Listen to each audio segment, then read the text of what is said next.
What's up, everybody? Welcome to a special MLS Cup Championship edition of Inside Inter Miami. I'm your host, Andre Fernandez, joined as always by Michelle Kaufman.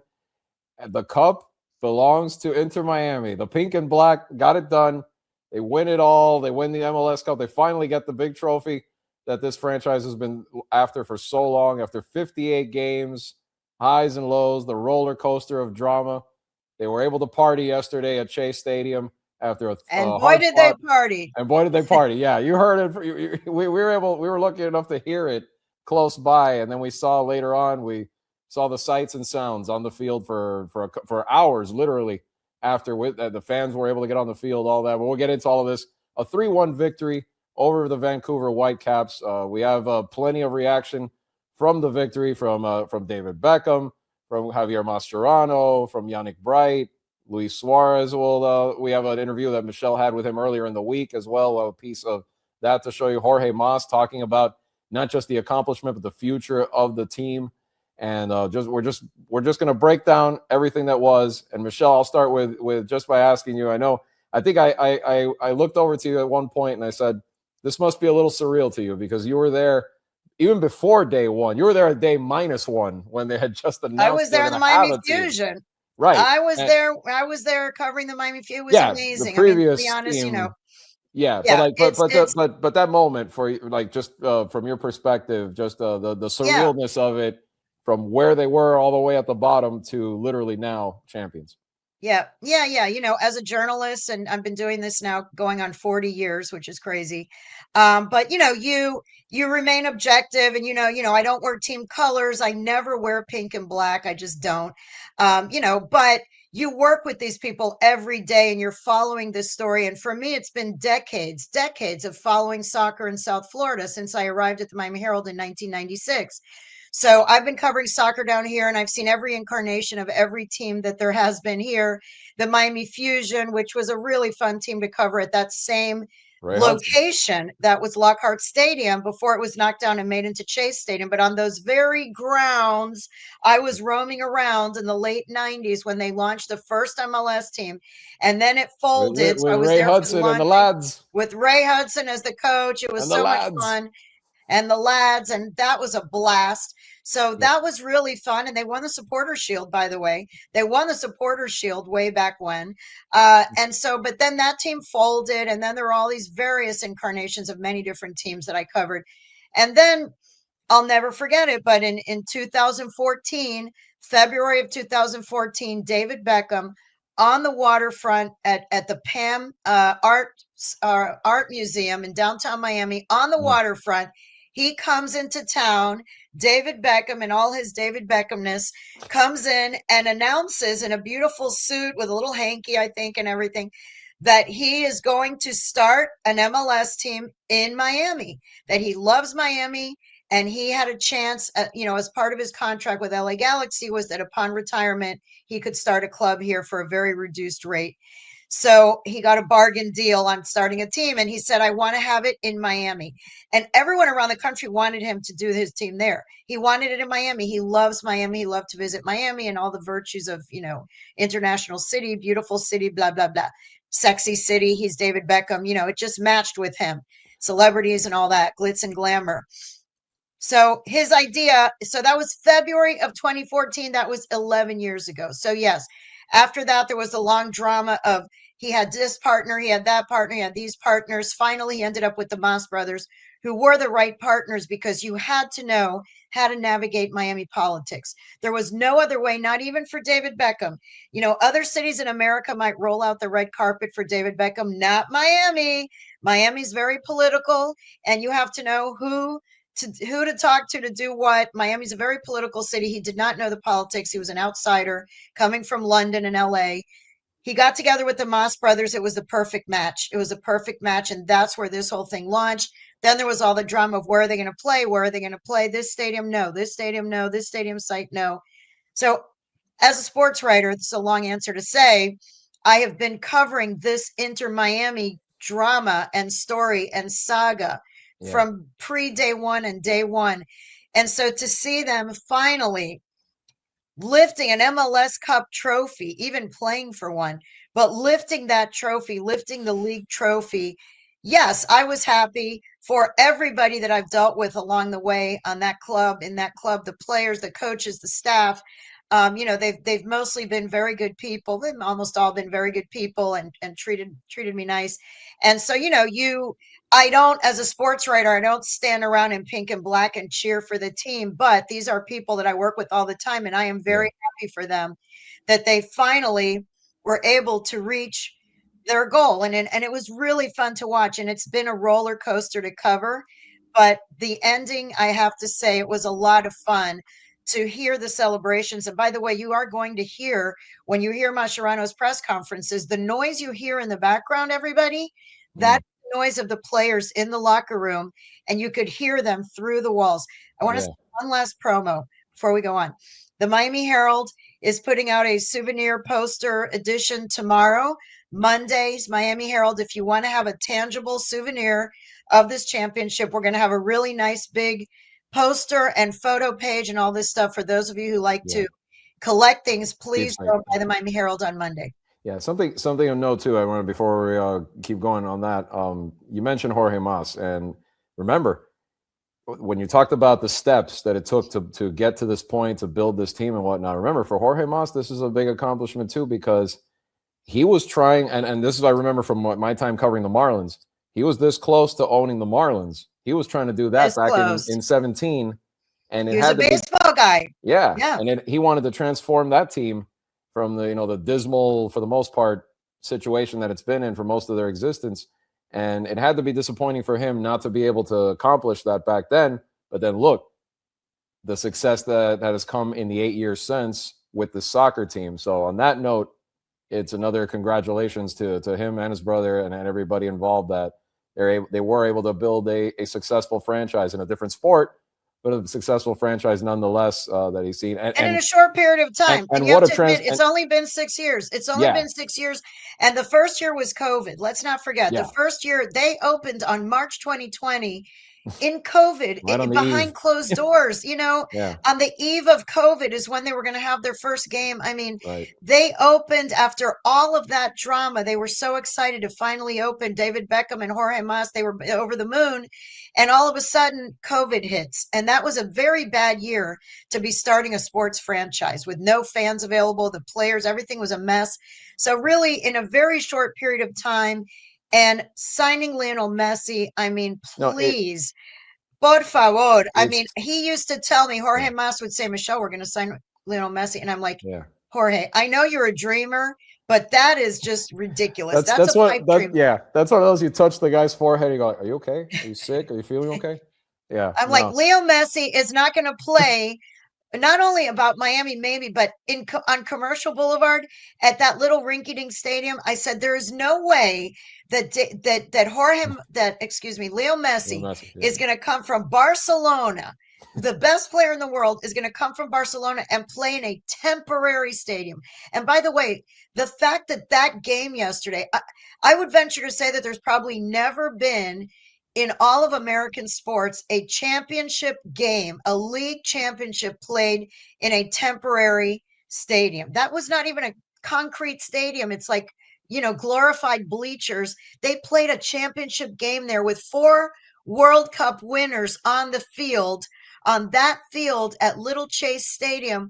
It was unbelievable to me to see that incredible game in that venue. It's really something that it's history. It's a historic moment. It really is. We could fill a show talking about how I've never seen a transformation like this drastic of a team, because when you look at where this franchise was pre-Messi to now, last place, dead last in the standings, bottom of the table. Bottom of the table. Bottom of the table. Yeah, no, it really is something tremendous and remarkable, though, the way that it just skyrocketed like this when you bring in a player. And I still I try to explain to people that aren't soccer fans how epic signing a player like Messi was. I'm like, you sort of, it's hard to even put in the words. Like, I keep trying to give them examples. Like, imagine signing LeBron, but it's like 5 times bigger than that. Like 5 might be even cutting it short. Like the epic type of signing that was for them. It was epic. It was a huge signing, and then he was able to bring everyone else.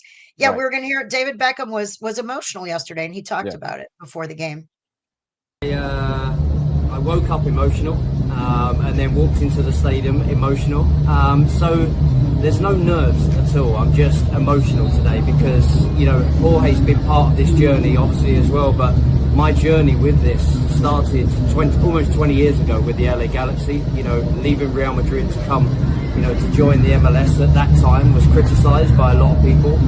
But I always believed in the sport here. I always believed that I would be able to help grow this sport in a small way. And thankfully I've done that over the years. Thankfully I did it as a player. Thankfully I've been able to do it as an owner as well. And it makes us all obviously very proud. But my journey started in 2007 when I joined LA, and then obviously the journey with Miami, started in 2013. From finishing playing for PSG and then the next day jumping on a plane announcing, that I was going to bring a team to Miami. The only thing that was missing at that point was partners, was the right partners. And the moment me, Jose and Jorge met, we didn't even have to say anything at that point. I knew that the moment I saw Jorge with his son walking across the field, I knew this is the partner that is going to make everything possible for this in Miami. So it's been an incredible journey. Yeah, I mean, look, sorry about the audio. We were in a little tent and everything, but an amazing day for David Beckham. It really was. He was emotional before the game. He was emotional after the game, and just so proud, so proud of the fruits of the labor of all those years of waiting. It's really amazing what they did. And this season, Javier Mascherano kept saying, look, this team is good. We've made it to the semifinal of this. We've made it to the final of the Leagues Cup. We've done this. We've done this. But they really needed to lift a big trophy. For this season to be considered a success, it was not going to be enough to make another final and fall short. I really think that this would have been considered a failure, even if they had made the final, even if they had made the semifinals of the CONCACAF, advanced to the group stage in the Club World Cup, reached the final Leagues Cup, and reached the final of the MLS Cup. That is, in general, a successful season for anyone else, not for this team. Not when you have the best player in the world on your team. When you have Lionel Messi on your team, plus Sergio Busquets, Jordi Alba, Luis Suarez didn't play the last couple games, Rodrigo de Paul, and all this stuff. You've invested all that money. You have all those players. It's not enough to just keep making finals and falling short. They needed to take that final step and lift a trophy and have a trophy ceremony with confetti and with fireworks and with all of that dancing in the locker room. And they finally did it. And that monkey is off their back now. I think there was so much pressure, and Javier Mascherano is going to talk about it at one point here in one of these clips. There was so much pressure on these guys bottled up, all the expectations. Just think about, I know they make millions of dollars and all that, but they are people, and imagine the expectations that are on Messi, that are on all of his teammates, that they are just expected to win. And that's a big load to carry around for 58 games. They're expected to win every game for 58 games. That's a lot of pressure. It's a big exhale for this franchise because obviously they don't want this to be the end of it, but now they have something tangible. They have a championship that they can point to, and I compare it to, speaking of LeBron, it's like when the Heat got LeBron, where they started making all these boasts, the famous 5, 6, 7. They didn't win 5, 6, 7. But I remember the first year when they lost in the finals, there was a lot of similar, they better win this. If not, when they finally won the 2 championships in a row, it's kind of like a, whew, okay, now they've got something to validate putting all of this together. And it's very similar to the way this is. So now they have something that they can look at and they can validate, like, all right, we made this happen, especially because it's it for Boosie, it's it for Jordi Alba. So they weren't going to have all the pieces together next season anymore. So it felt like the window to definitely at least get one done, and they have. And let's hear from Javier Mascherano talking about it. Bueno, felicidades, Javier. Este sí era el partido más importante del club. Quería saber... Hasta ahora. Hasta ahora. Vendrán otros. Ok. Siempre dices que tú no te pones muy alto ni muy bajo. Pero en ese momento, después del gol de Tadeo, que tú corriste en la cancha y le estabas dando besos a Jordi. ¿Qué estabas pensando y qué fueron las sensaciones en ese mismo momento? Gracias. La felicidad de poder despedir a dos leyendas del fútbol de la mejor manera, como lo merecían, por la puerta grande. Dos jugadores que han hecho historia en este club, que lo han cambiado completamente junto con Leo y que bueno, quedarán a partir de hoy en la historia grande de este club, que es muy cortita, es muy pequeña, pero para eso vinieron, ¿no? Para cambiar el rumbo de este club. Así que contento por ello, porque sé lo que significaba irse para ellos de esta manera. Me acerqué a Jordi porque a Uzi lo tenía muy lejos. Pero bueno, al final es un poco el desahogo de todo el año, ¿no? Hoy, antes del partido, en la charla previa, lo que le dije era eso, que estos dos jugaban su último partido, pero teníamos que jugar todos como si este fuese nuestro último partido. Y creo que con defectos y virtudes lo hemos jugado, porque lo hemos jugado con el corazón, cuando ya las piernas no daban más, cuando el cansancio, con lo difícil que estaba el partido, y lo hemos ganado por eso. It sounded like the crowd back there in the locker room, like da da da da, Yeah. like they were doing like songs. Yeah, yeah. Oh no, they were doing la la la la la la la la la la la Yeah. la. They were singing the la la la over and over. I mean, I'm not kidding if I say 200 or 300 times of the la la las and the dale campeón, dale campeón, dale campeón, dale campeón, and jumping around, and they were spraying champagne and beer and everything you can imagine in the locker room. We Yeah. weren't there, but I saw images after, covered in plastic. And The they guys came had in. goggles. They came Yeah, in. And you're gonna see that. and- You're gonna yeah. see. You're gonna Well, see we'll that. show There's you. a video of that. Yeah, but anyway, so what Mascherano said, I asked him. I said, "Well, this really was because we had an inside joke, Mascherano and I used like from about the first round of the playoffs. I said, this is the most important game in the club's history." And then the next week I said, "This is Javier. This is the most important game in the club's history." And then he said, "Oh, but last week you said it was the most important game in the club's history." And I said, "Well, that was last week, but now this week, this really is the most important." So anyway, it became a little thing during the playoffs that he and I would joke that what is really the most important game in the club's history, and we know that yesterday's was. Anyway, and he said, I asked him what was he thinking when he ran onto the field after Dario Allende's goal in the 96th minute. For those of you who watched the game, all of a sudden Javier Mascherano runs onto the field. Jordi Alba's on the ground. He jumps on top of him and he kisses him on the forehead or on the face or whatever. He kisses. He's hugging Jordi and he's kissing him, and they're having this moment. And Jordi's, I think, crying at this moment. And the game isn't over yet, but the jubilation was incredible to see. And I asked him, "What were you thinking? You always say you don't get too high or too low, but you were obviously very emotional at that moment." What? He said, "I was just feeling so happy, so much happiness and joy that we could say farewell to these two legends," meaning to Boosie and Jordi. As they deserve. This is how they deserve to go. They made history with this club. Along with Leo, they completely changed the path of this club, the trajectory of this club. And that is what they came here to do. And he said he was just so happy, overjoyed to see that they were going to get to leave with a trophy. And then he said, also, it was a big feeling of relief. He said, I just felt a big feeling of relief after all year, after everything we went through, to finally have this moment. And he said that his pregame speech to the team was that, look, this is going to be the last game for Jordi and for Boosie, but everyone in this room has to play as if it is your last game. Everyone needs to play as if this is the whole team's last game. And that message obviously resonated because that's how they played, he said. And he said they played with heart. He said our players played with heart, even when their legs had nothing left to give, all the fatigue, they managed to win anyway. And that's what made him so overjoyed at that moment. Well, that It was was a the beautiful thing. moment. If you haven't seen Yeah. a video, it was a great moment. And that was the thing about that play, because Alba was on the roller coaster right there, because he kicks it cross field and starts the run that leads to Allende's goal. But then if you look at the replay, he falls to the ground right away. I don't know if he was cramping up something, but he collapsed. And then here comes Mascherano and just like jumps on him. So you go from the exhaustion. They had to lift, teammates had to lift Jordi up after that because he looked like he was about to pass out, or he must have been on such a wave of the high, and then maybe feeling a little whatever, maybe it was a cramp, I don't know what, and then just the exhaustion of the game, everything hitting him all at once in that moment, and literally his final handful of minutes on a soccer field playing professionally too. So that must have been just a roller coaster of emotions for him in that moment. But talking about the game itself, it's funny.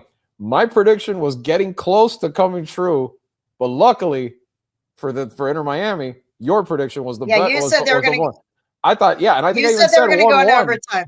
I think you said 1-1. You said it's going to end in a tie, and you said it's going to be so close, and it's going to go into extra time. And then I said 2-1. 3-1. I thought you nailed the score. I said 3-1, 2 or 3-1. Sure, I don't know which. I think so. Yeah. But anyway, I had Miami winning, but it was. We knew it was going to be close. Both of us knew. Vancouver is a very good team. By the way, if you look at this statistically, that game, Vancouver had 65% of the ball possession. I mean, Vancouver took 10 shots. Vancouver had 4 shots on goal. Vancouver is a very, very good team, and they deserve a lot of props. And their coach, Jesper Sorensen, has done an incredible job. Another first-year coach who came out of nowhere from Denmark shows up there and takes a team that Vancouver was down. I don't know if they were last or second to last. Vancouver was a bad team last year. They were not in the conversation of anything. And he went over there and completely changed that team. And then they signed Thomas Mueller. But even before they signed Thomas Mueller, they had beaten Miami 5-1 over 2 games. We're talking about a very good Vancouver team who then during the playoffs ends up with 9 players finding a way to knock off LAFC with 9 players on the field going into PKs. So and a team that that's is up a for really good team. And a team that's a franchise that's up for sale. They were dealing with that early on. Well, they're still dealing with it, but no coach to start the year. And I looked it up. New coach. I looked it up. They were in the wild card game of last year. That's where they were 8th in the West. They were 8th. They had to go into the play-in round just to get in the playoffs last year. So it shows you the jump. Yeah, they made a major jump. They're a really good team, and I'm sure they're going to be good again next year. I mean, they're a very good team. And, this was going to be a tough game. You knew it. I knew it. Yeah. Mascherano knew it. The players knew it. Everyone knew. I never thought that this was going to be a 4-goal differential in this game.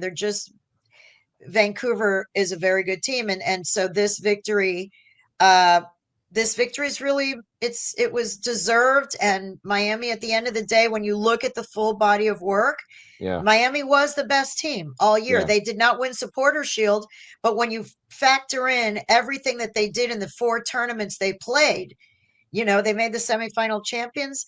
They made the final of Leagues Cup. They were the only MLS team that, they advanced in the Club World Cup. Right. And then they win the MLS Cup. So over the entire season, over the body of work, you have to tip your hats to the team, to Javier Mascherano too, that this team did what it was supposed to do this year. Well, they never said this in a statement, but they could always say also it wasn't just that, and we had Lionel Messi, and you didn't, because if we look at the go-ahead goal, it was scored. Well, two interesting angles there. A great play by Lionel Messi to steal the ball, start the chance. Great steal, yes. And then what a time for Rodrigo de Paul to score his first MLS goal. His second goal of the whole season. He had one in Leagues Cup, and then his first MLS goal.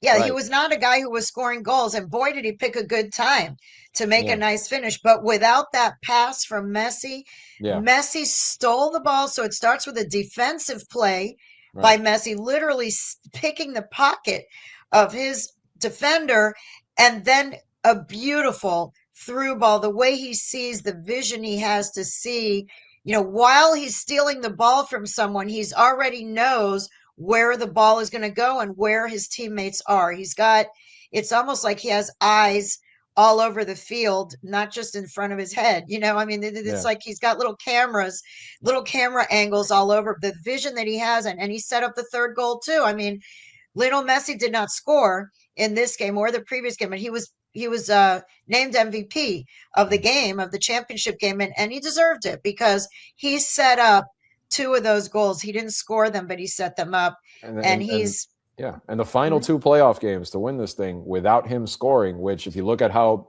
dependent they were throughout the year, a lot of times for him to be the one providing actually providing the goals. This time he was setting them up, but kind of shows you the other weapons got involved a lot more down the stretch. Yeah. Yeah. And the team, you look at, it's not just the big stars. I mean, you look at the other players who came in. Silvetti came, a 19-year-old kid. Yannick Bright, Noah Allen reinserted himself into the starting lineup. Yeah. He was a starter for a while, and then he was out, and they were using Lujan, they were using Aviles, they were flipping around this one and that one. And when Noah Allen finally solidified his position, I mean, he and Maxi Falcone became the two center backs, for the games that mattered most in the playoffs. So you're talking about a local kid who came up through the academy, and then Ian Frey, two of the players on the back line when it mattered most in the playoffs, when the team went through this amazing run. Two of those players in the back line were local kids from Coconut Creek and Pembroke Pines, local boys who were playing in local youth clubs and were picked to try out for Inter Miami Academy, and they did, and they both came up through the youth academy. And those two guys were critical at the end of the day in solidifying the back line, which had been vulnerable much of the season. As we know, they were leaky and they were giving up goals, especially in transition. They were able to fix that up with some local kids, and Yannick Bright came into the game yesterday in a defensive midfielder role. So it wasn't just the stars. It really was a blend of star power and young players who all came together and peaked at exactly the right time. Yeah. But Messi in the end got the MVP award, and on the horizon at some point soon, I'm sure they're going to announce the formality of him getting the season MVP award too. But let's hear what Javier Mascherano had to say about the great one. Trátame de explicar el partido de Messi, porque, a ver, en los 3 goles participa de una forma magnífica y después, tal vez, por eso te pido tu mirada técnica si se quiere, pareció que no era de los mejores partidos de Leo. Sin embargo, el tipo aparece, da 3 pases, cambia la historia y yo le pondría 10 puntos si lo tuviera que puntuar. Y bueno, sí, al final ¿Ves termina eso? siendo lo eficiente que es Leo, ¿no? Sí, era un partido complicado. ¿no? Cuidado,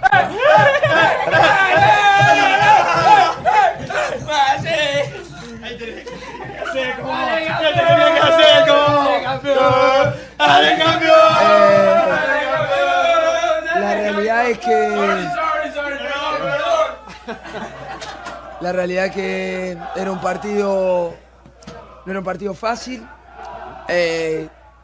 Claramente Leo quizá no tuvo tanto contacto, pero fue determinante en el partido, lo que vos estás describiendo, ¿no? La importancia del robo del segundo gol y ponerlo mano a mano. Un jugador que no necesita tener demasiado contacto con la pelota, por eso es el mejor de la historia. Y que nos ha traído hasta acá y nos ha ayudado a conseguir esto. La realidad es que estoy feliz sobre todo por él, porque sé lo que él pretendía. So those pauses, for those of you who are not seeing the video, who are just listening, and there were some awkward pauses, that is when 3 players come in and pour beer all over Javier Mascherano, and they're jumping up and down. They've got goggles on and they're all wet, and they pour beer all over. I'm giving you the visuals. Imagine Javier Mascherano completely drenched in beer. And later I found out, I believe it was Michelob Ultra, because what else would they be drinking? That is the beer that Messi promotes on TV, Michelob Ultra beer. Anyway, he was asked about Messi. Someone asked him, look, how would you evaluate Messi's game today? Because let's face it, it didn't look like it was one of his greatest games. And yet he ends up being a key factor in the goals. What would you say about his performance? And he said, yes, this just shows how efficient he is. This was a complicated game. It was not an easy match. But he doesn't need too much contact with the ball. He said he doesn't need to touch the ball that much to make an impact. And this was a perfect example. And that is why he is the best in history. And he is the one who brought us here. And, I know how significant this game was for him. And he was really happy for Messi that, he felt he played a very important role, even though it's not like he had the ball at his feet the entire game. And he said he doesn't have to. Right. Yeah, and it showed the versatility of the team, the way they spread it out a lot better, especially down the stretch. And the defense played much, much better than it had early on in the season, even later in the season. Remember that they kept pointing in recent days to that 5-goal, The not Chicago 5-goal game. loss, but the 5 goals they permitted in that game being Yes. kind of the turning point. So it That showed was a that- turning point when they gave up 5 goals to Chicago Fire Yeah. at home. And right after that, Ustari got benched. Right after that Right. is when he made that move. And that was it. That was a reaction to that, giving up 5 goals in that game. And after that, the defense played much better. Yeah. Let's hear from Yannick Bright, one of the young guys who emerged, talking about the win and what we were just talking about. I mean, it was amazing. Thinking I was in college 2 years ago, and now I'm here celebrating with the best of all time, and all the other guys is amazing. So great. Well, after that play when they hit the 2 posts at the same play, what were you thought? I think maybe you said, "Oh, you will win." I was a little no. I never thought we were not going to win. I was just a little scared.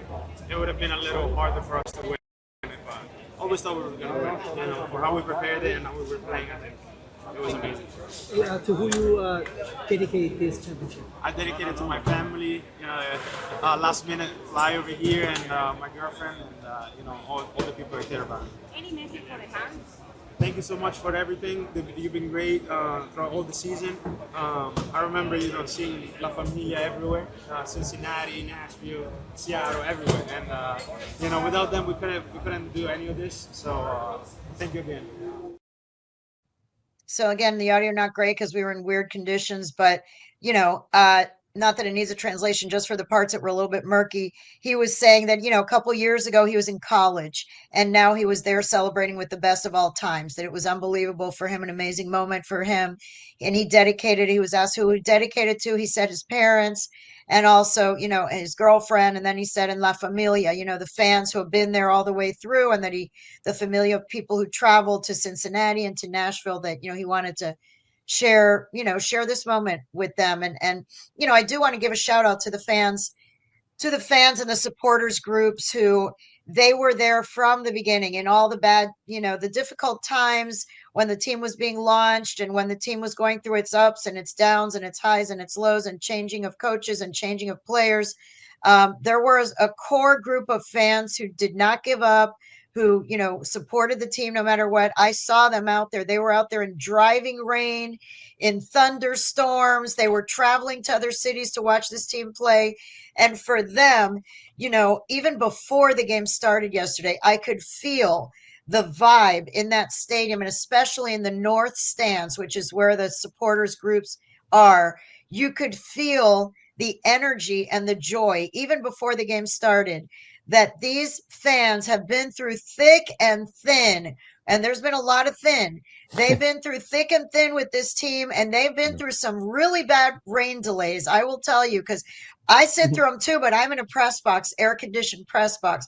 They're sitting out there in the rain and with thunderstorms and lightning delays, and they have to leave the stadium and come back to the stadium because of the lightning. And they are there in their rain ponchos, banging the drums and singing the songs.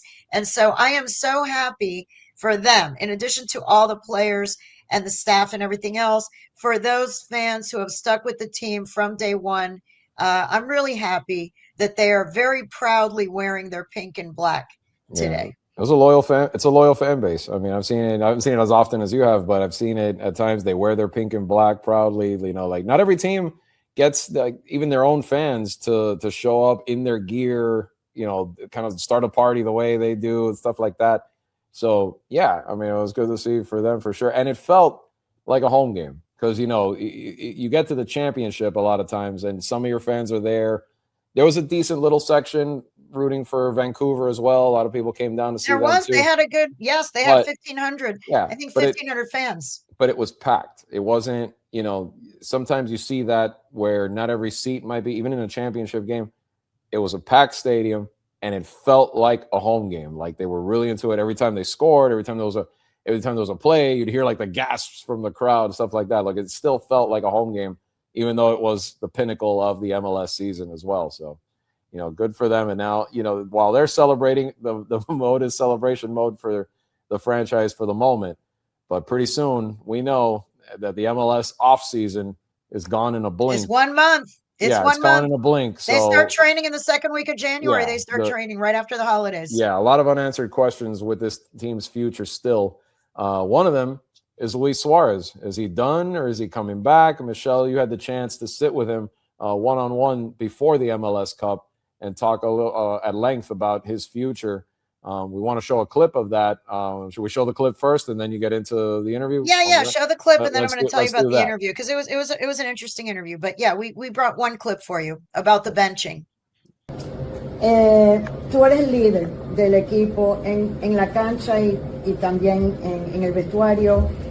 ¿Cómo ves tu rol ahora en estos días, en esta semana? Yo sé que fue difícil entrar de la banca un jugador como ti. ¿Cómo tú manejas eso con toda la experiencia que tú tienes? ¿Cómo manejas eso? Bueno, creo que el partido contra Cincinnati, digamos, por la parte táctica uno lo entiende perfectamente, uno va asumiendo su rol, va asumiendo más que nada la característica de jugadores que necesita el entrenador para ciertos partidos. Hay que entenderlo, hay que aceptarlo y tratar de transmitir lo más positivo que sea para el grupo, porque cuando uno está mal, uno está enojado, transmite eso y no es bueno para el grupo, y uno, siendo lo más grande, tiene que transmitir otra cosa. Y después, obviamente, que el partido del otro día para mí es un poco diferente porque jugábamos en casa, un partido del cual obviamente que me hubiese gustado jugar más tiempo, más minutos, porque creo que estoy capacitado y he demostrado que puedo jugar más de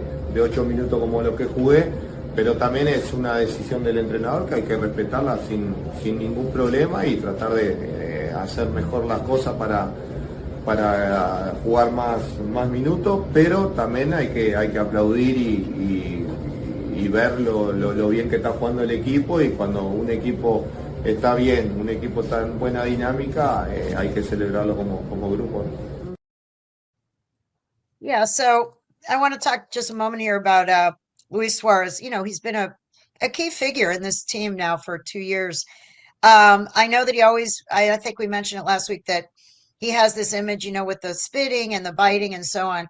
But he really is, and I've gotten to know him just a little. I'm not saying, you know, I spend tons of time with him, but the amount of time I've spent with him and observing him, he's a good guy. He really is a good guy. He's humble, and, you know, he's very different. I don't know. I was telling my husband that in 40 years almost of sports writing, I would say he's the player who is the most different on and off the field, maybe, that I've ever covered. I would have to go back in time and think about it, but his persona on the field and his personality on the field and his personality off the field are extremely different.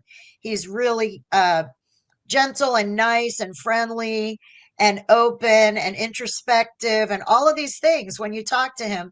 And I ended up getting this interview because Puma is the shoe that he uses, the cleat that he uses, and they were having a little he was promoting a new cleat that was coming out that he was going to debut at the game the other day, which he didn't get to. Well, he wore it, but he didn't get to play any minutes in the final. But anyway, Puma invited me and a small select of reporters to come to this Puma event in Little Havana in Miami. And we each got to do, we're 5 outlets. We each got to do a 7-minute interview with Luis Suarez one-on-one alone, which was really, you know, you guys, I'm not going to get into the weeds of journalism, but to get 7 minutes alone to get to do an interview is good in this day and age with the lack of access that there is for athletes. So anyway, he was very good during the interview, very friendly. And I asked him about how is he handling, you know, being benched the last few games. And he, you know, he said, look, he said the Cincinnati game, it was a tactical thing. And you have to just, you know, accept the coach's decision because the coach needs certain players against certain teams. And I understand that it was a tactical decision, and I didn't get upset about it. And I had to show a positive image, positive face, because it wouldn't be good for the team. If I'm angry and I'm pouting or whatever, that's not good for the group. You have to do what's good for the group. And then he said the New York City game I felt was different, because that was a home game. And I really felt that I could have contributed. And I've proven that I could contribute more than the 8 minutes that they let me play. And so he, you know, expressed that was disappointing, But he said that is the decision of the coach. You have to respect the decision of the coach. And at the end of the day, you also have to applaud how well the team is playing as a group. The team is playing very well, and you have to applaud as a group. So I'm going to say right there that, another athlete of his stature being benched at the most important part of the season might have created a distraction, might have been grumpy, might have been, pouting, might have said something publicly against the coach or whatever. And he did not. He was a team player through and through. And you watch him during the game, he was celebrating just like everybody else, even though it had to be killing him to be sitting on the bench in the championship game, a guy of his background, to be benched, in favor of a 19-year-old kid. That had to be extremely hard for him, but he put on a good face, and he put on a face for the team, and he truly looked happy for his teammates. So I think that Luis Suarez is a good guy. And now the question is, what's next? Right. Is he going to come back? Is he going to retire? He has not said. By the way, the condition of the interview that we got to do is that you were not allowed to ask him about his future. If you're wondering, why didn't I ask him that? Because that is the question everyone wants to know. Right. That was the one question we were not allowed to ask. His representative said to all the reporters, he will talk about anything, but you cannot ask him about his future. That is something he is not ready to talk about. It's still up front of him to talk about the benching, though, because that's something that could, in another situation, you've seen it, I've seen it. Someone's rep or the athlete himself, herself might be like, no, I don't want to talk about that. Make a big to-do out of it. Right. Yeah. Or don't want to talk about, or don't talk about it. And he Right. did talk about it. He faced it, Yeah. talked about it. As far as his future, he hasn't said it. I think he wanted to maybe wait, see what happens. He's now lifted the cup. He celebrated. He was jumping around in the locker room with champagne all over him. Should he just walk out on a high with a championship and be done with his career?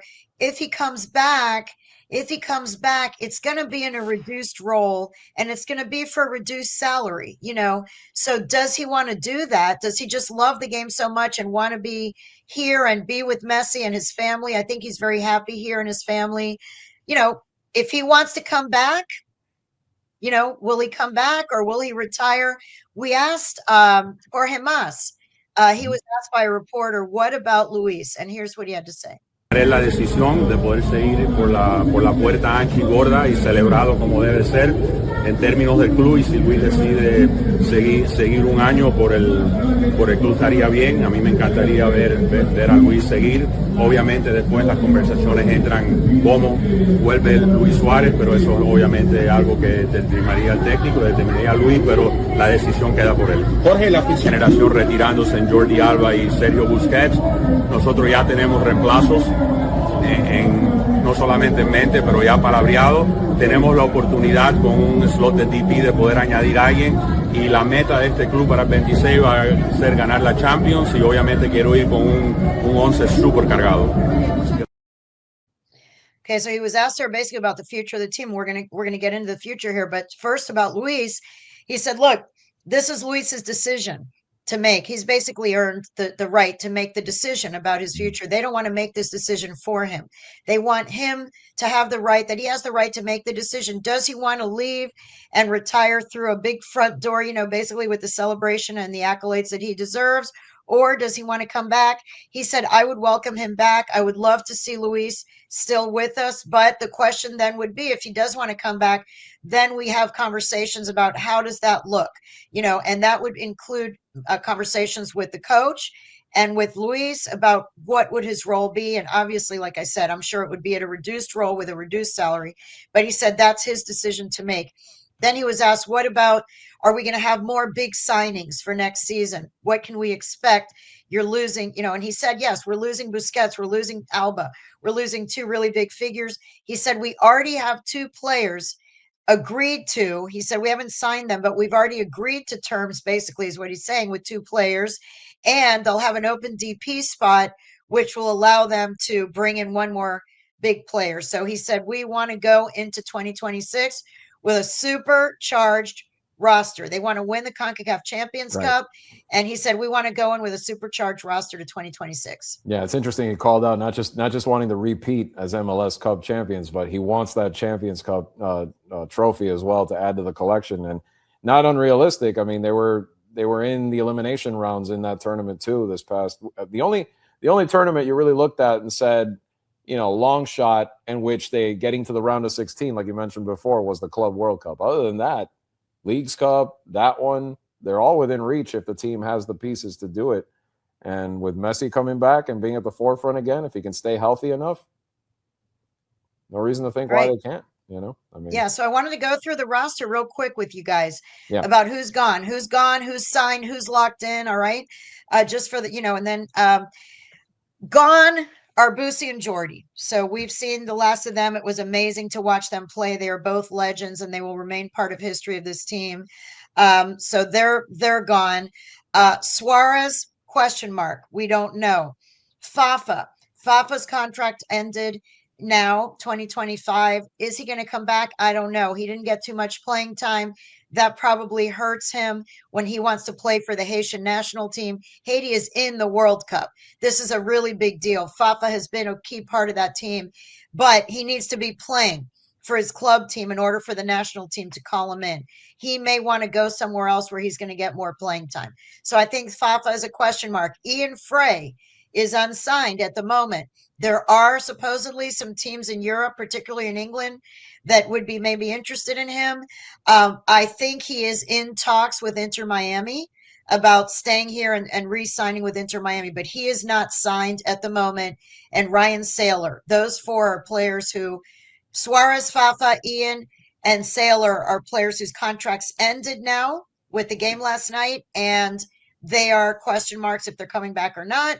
And then on loan, the loan players that they would need to sign and, buy from their loans, Allende, that is a big one. Mm-hmm. Allende is on loan from Celta de Vigo. He scored 9 goals in the playoffs, which is an MLS record. They definitely want to keep him.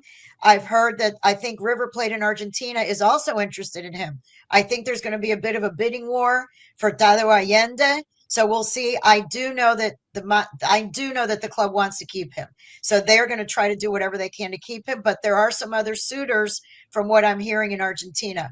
Rodrigo de Paul, he's on loan from Atletico Madrid. But of course, he's Messi's best friend. And we know that was kind of I think it was an unsaid deal that, they are going to pay whatever they have to pay to buy him into the deal. So they're going to have Rodrigo de Paul. He kind of has that mandatory clause, right? That's it's almost like a 4-year deal. What he signed, pretty much. Yeah. So he's going to be back. I think Rodrigo de Paul will be back. Allende, I know they're trying to get him locked in, but I think there is interest elsewhere. Obando, I don't know. He's on loan. He was injured all year. Baltazar Rodriguez, also on loan. He's another one I think they would like to keep. He's been in the starting lineup during the playoffs. He's a young guy. Was in the starting lineup. He's another one that's on loan that they've got to lock up. Cello Wygant, also on loan. Had his ups and downs, but I do think Mascherano likes him. Will Yarbrough, I don't know. He came in as a backup keeper, didn't get a chance to play. He was here on loan. And then Rocco, who ends up being the starting goalkeeper, he's also here on loan. So there are several players on loan that they need to lock up deals.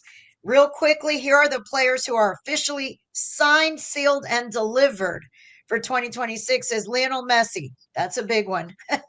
Toto Aviles is signed to Lasco Segovia. Matteo Silvetti, Maxi Falcon, Lujan, Oscar Ustadi, Noah Allen, Yannick Bright. Wow. Right, yeah. Noah was a tennis player from the 70s. Oh, wow. Yeah. Yannick Bright, if he were playing, that would be amazing. Yannick Bright and David Ruiz.